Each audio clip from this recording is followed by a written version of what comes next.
fue una exageración, más bien es como temor lo que se percibe en el mercado hasta ahora.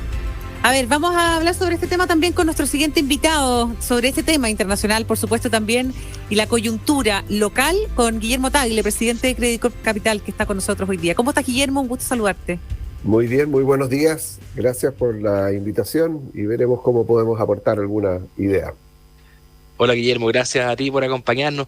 Oye, queríamos partir preguntándote por un comentario que hizo Pablo García, vicepresidente del Central, hace un rato en el programa de la mañana, cuando dice que la subida de tasas en Chile no solo es importante para controlar la inflación, sino que también hace mención a unos desequilibrios de que estábamos gastando más que en el fondo y teníamos que endeudarnos, y que eso no era sostenible y por lo tanto era importante de que las señales de precio de tasa de interés intentaran ajustar ese desequilibrio.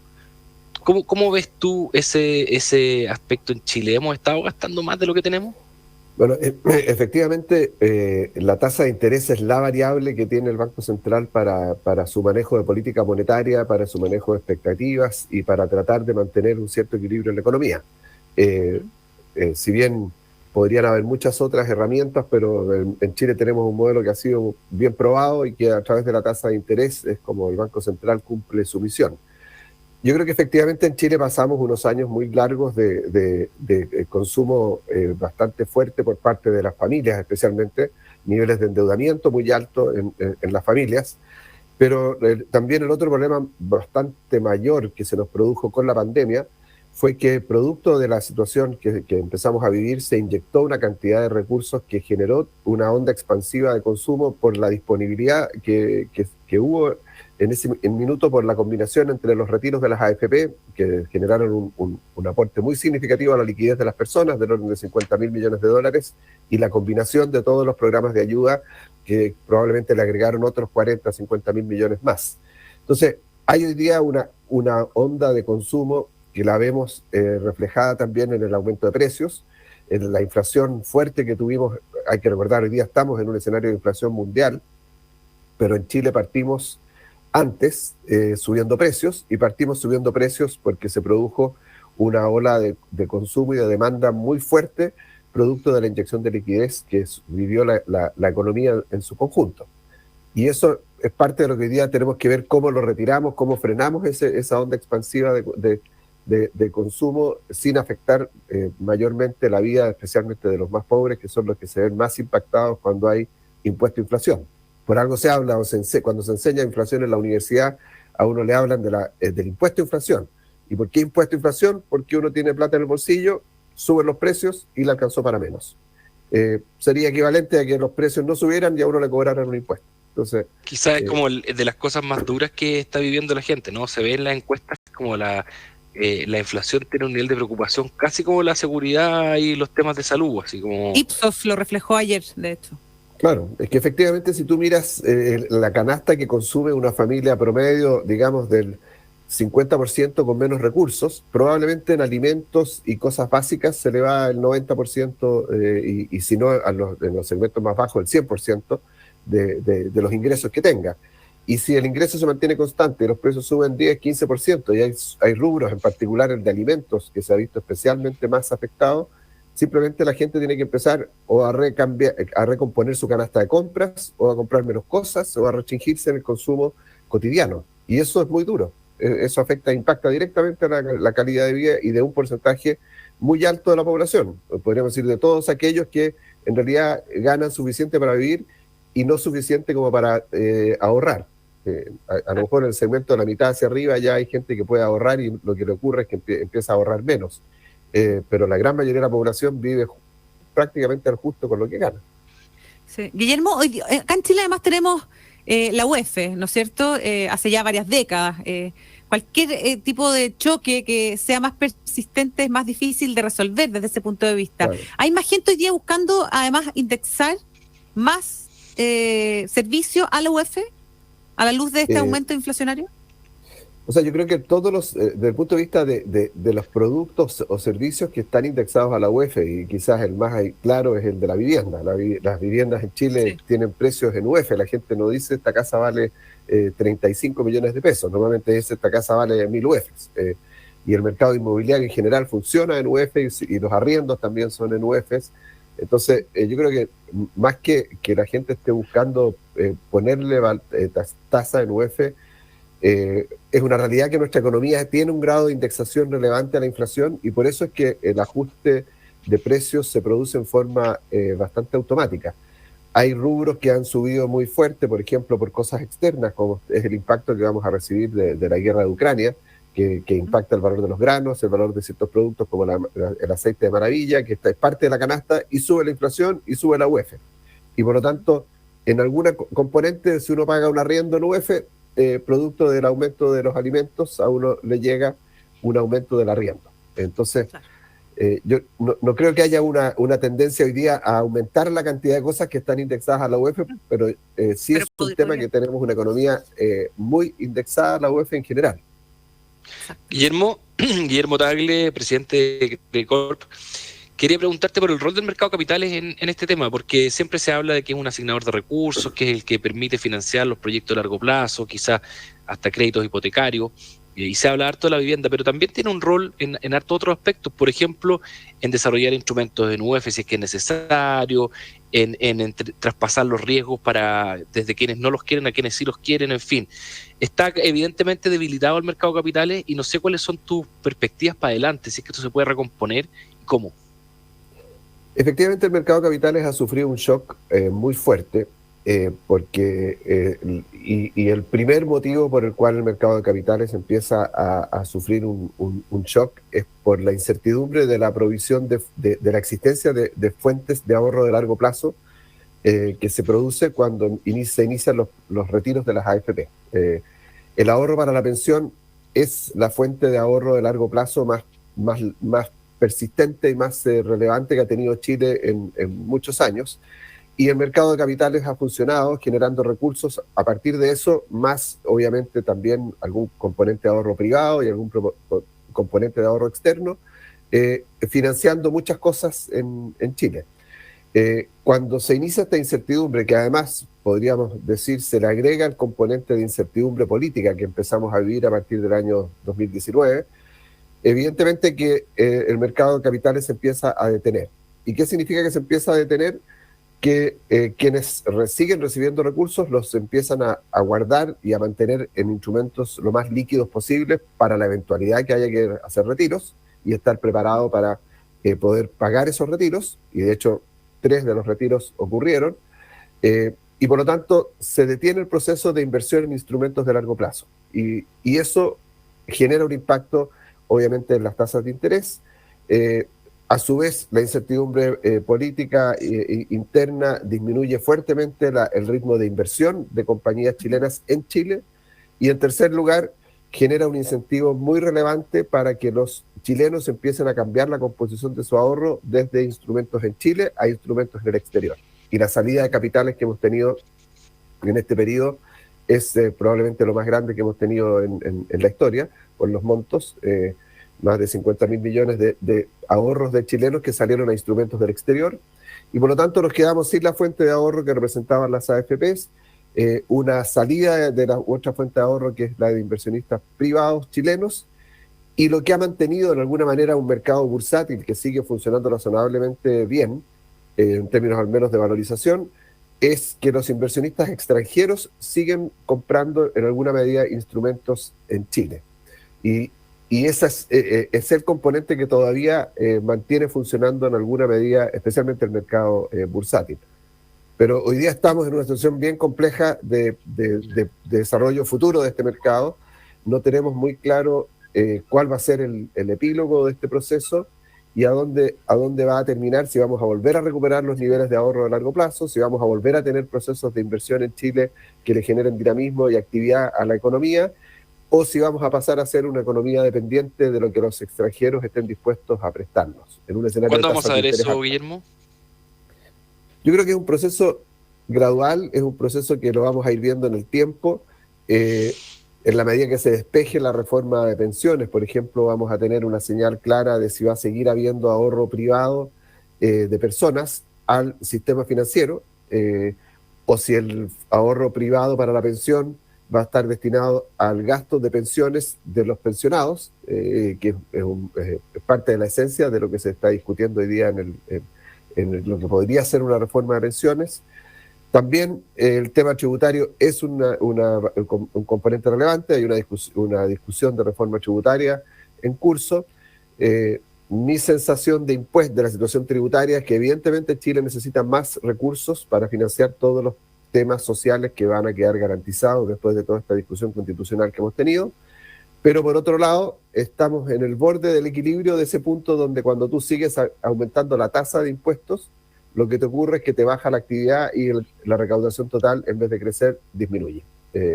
Y es un equilibrio complejo, pero yo creo que es lo que resulte de la reforma de pensiones y lo que resulte de la reforma tributaria, más el desenlace de este proceso de discusión constitucional que estamos viviendo, son los elementos que van a determinar si el mercado de capitales en Chile va a volver a ser un actor relevante para el desarrollo o si vamos a ir quedando como los mercados de capitales que tenemos en nuestros países vecinos.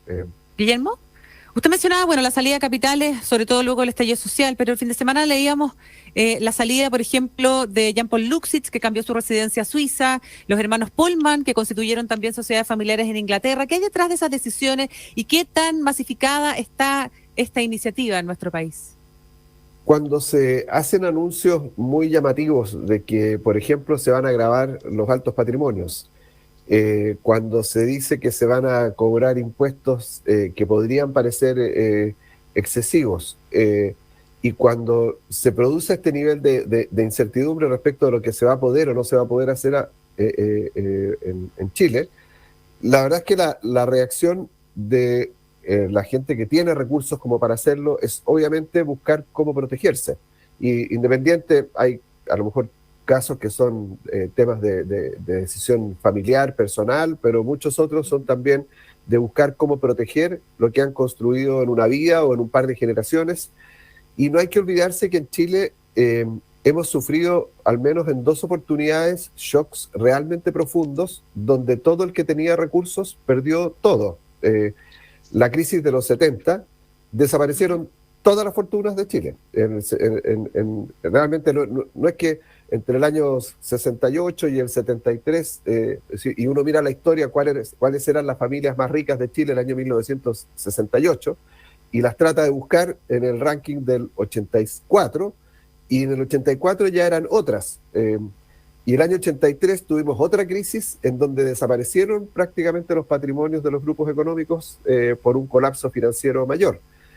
Y por lo tanto, hay experiencia cercana de que producto de crisis que se puedan vivir entre política y económica en el caso de Chile. En el caso de Chile, la crisis de los 70 fue política y el caso de la crisis de la primera parte de los 80 fue financiera. Desaparecieron fortunas completas. O sea, los grandes grupos económicos de 1982 hoy día no existen. Y los grandes grupos económicos de 1968 tampoco existen. Entonces lo que existe son patrimonios que se forjaron a partir del año 1984-85, en un periodo cuando se inicia todo este ciclo de crecimiento que tuvimos hasta hace muy poco. Y por lo tanto esas familias que tienen alto patrimonio y que ven que fueron forjados en la generación de sus padres o en esta primera generación, evidentemente que frente a un escenario de incertidumbre que podría producirse una desaparición total de la riqueza, se busca proteger. Y eso es lo que hace que haya tantos chilenos que están buscando cómo sacar sus inversiones hacia afuera de Chile.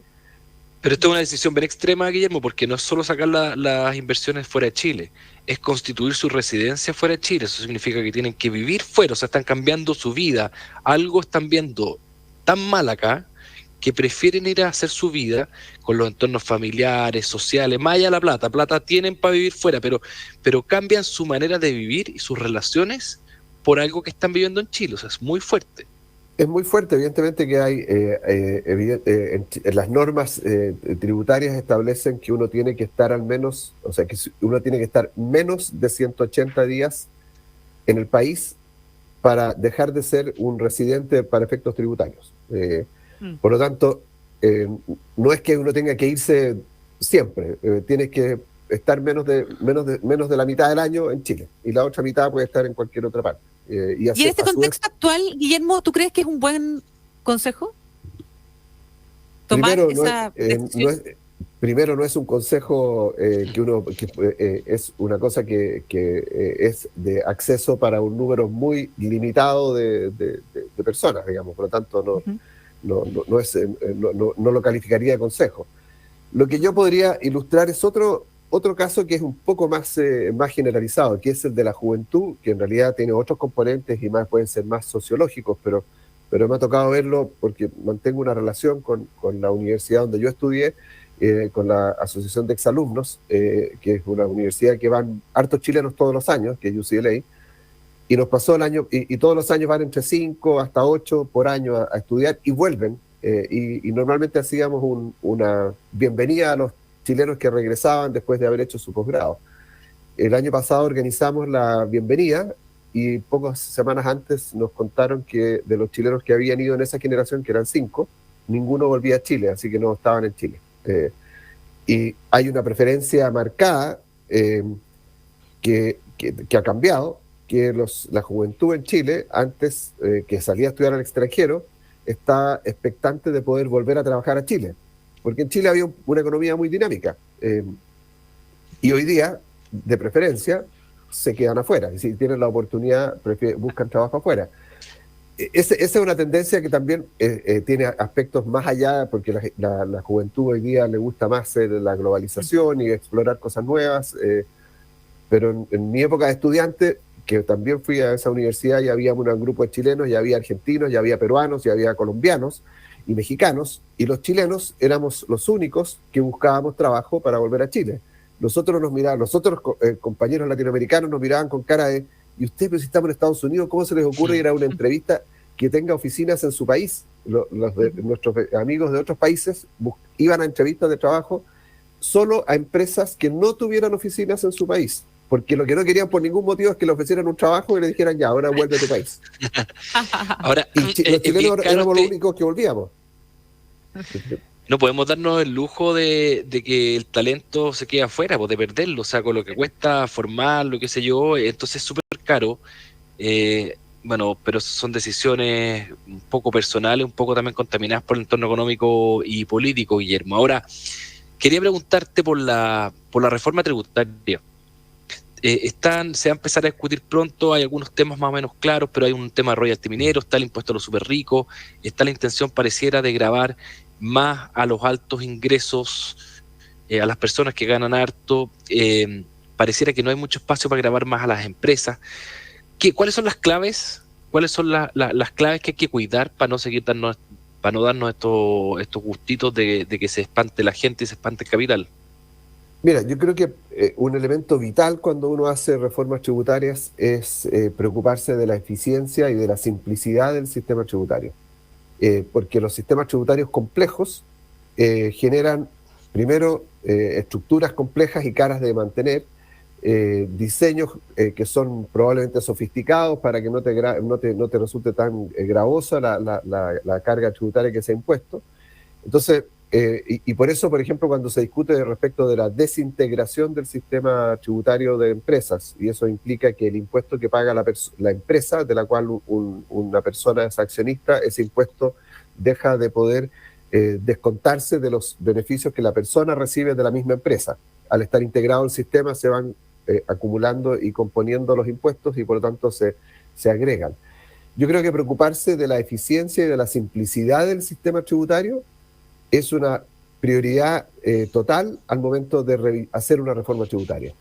Y balancear la carga para que no quedemos en situaciones donde la gente efectivamente tenga un desincentivo a ahorrar en Chile, tenga un desincentivo a tener su patrimonio domiciliado en Chile y tenga un desincentivo para venir desde otros países del extranjero a invertir y hacer negocios en Chile.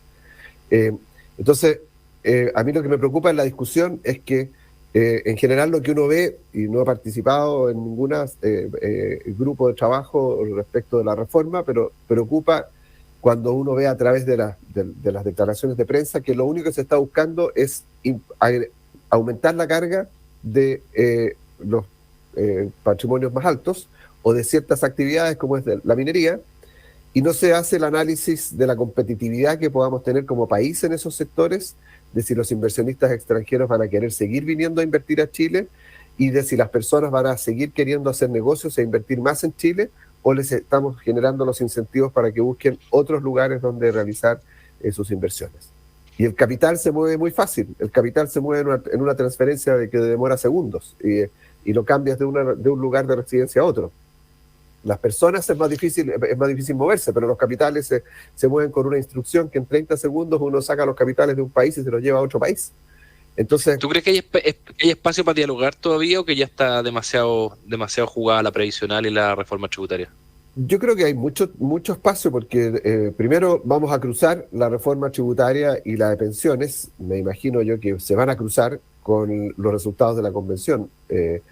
Estamos ya en junio, es difícil que haya un proyecto tan mágico que uno lo presente y en un mes más esté aprobado.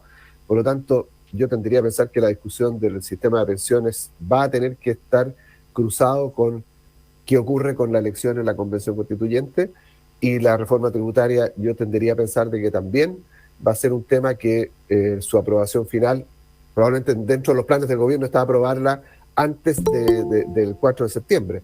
Pero tenemos un Congreso que es el que hoy día tiene que aprobar y ese Congreso está funcionando, no es la estructura que podría ocurrir en caso de estar vigente la nueva Constitución. Y por lo tanto yo creo que van a demorar. Yo creo que son dos proyectos que son muy necesarios, pero que vamos a tener tiempo para discutirlos en profundidad. Muy bien, Guillermo Tagle, presidente de Credicorp, muchísimas gracias por haber estado hoy día con nosotros en Más que Números. Que le vaya muy bien. Muchas gracias a ustedes por la invitación. Que les vaya bien. Igualmente, muy buenos días. Bien, muy interesante como siempre la conversación con Guillermo Tagle, presidente de Credicorp. Gracias, Guillermo, buenos días. Pato, a esta hora, bueno, actualizar una información importante.